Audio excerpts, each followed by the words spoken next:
মতো ব্রাহ্মণ বৈষ্ণবদেরকে আমি অন্ন সেবা দিয়েছি, অস্ত্র দিয়েছি।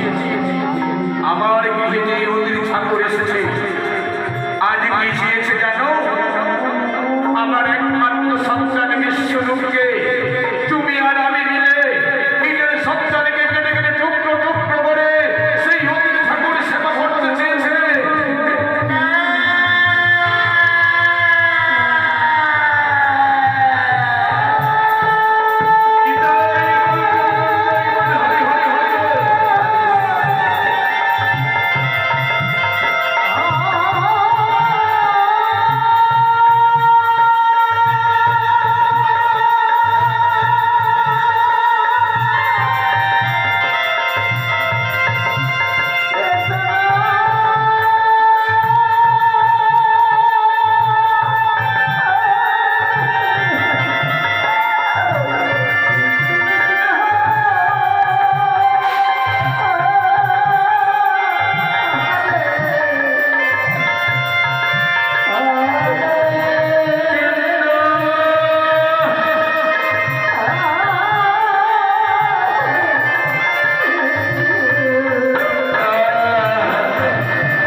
তোমার কাছে কোনোদিন আমি কিচ্ছু চাইনি রানী পদ্মা। আজ কোনো জোরে তোমার কাছে মিনতি করছি রানী পদ্মা। তুমি আমার কথা অমান্য করো রানী পদ্মা। আমার স্বামী দেবতা যে নারীর সন্তানকে জন্ম দেবার সাথে সাথে কত যন্ত্রণা করে, নারী ছাড়া কেউ বোঝে না সংসারের বেদনা। আমি মা হয়ে কেমন করে পারবো নিজের সন্তানকে বলিদান করতে দেবতা? ঠিক আছে দেবতা, যাও তুমি খড়গ নিয়ে এসো, আমি তোমার আদেশ করলাম। পদ্মা রে, বিদায় পদ্মা, বিদায়।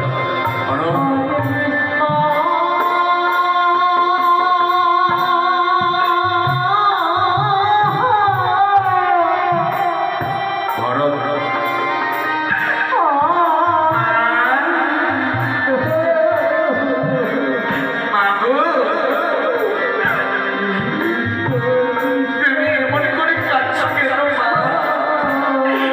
হরে কৃষ্ণ,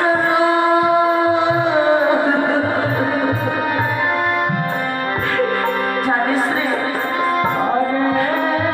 আজ তোর বাবা কথা দিয়েছে অতিথি ঠাকুরকে তোর মাংস সেবা দেব রে। দেবে রে পুত্র, তুই আমায় ক্ষমা করিস রে। মা গো, আমার মাংস হবে অতির সেবা। আমি কত ভাগ্যবান মা।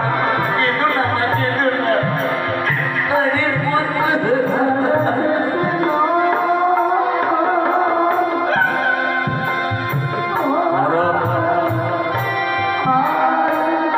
এই দিকে মহারাজ ধীরে ধীরে যাত্রা করলেন রাজপ্রাসাদে।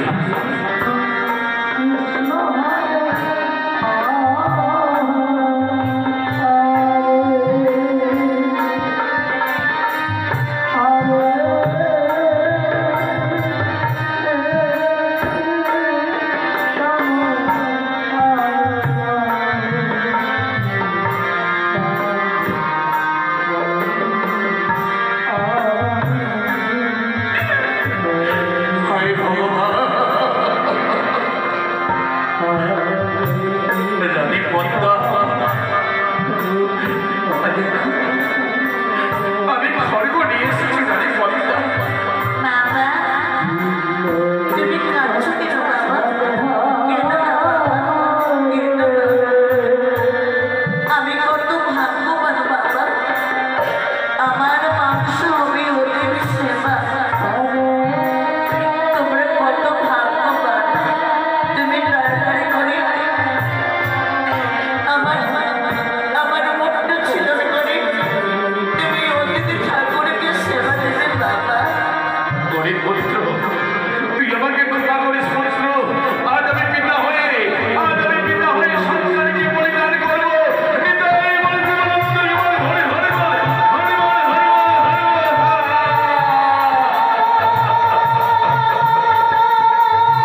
তুমি আয়োজন করো বাবা। আয় পুত্র আয়, এখানে তোকে শুইয়ে দেবো পুত্র আয়।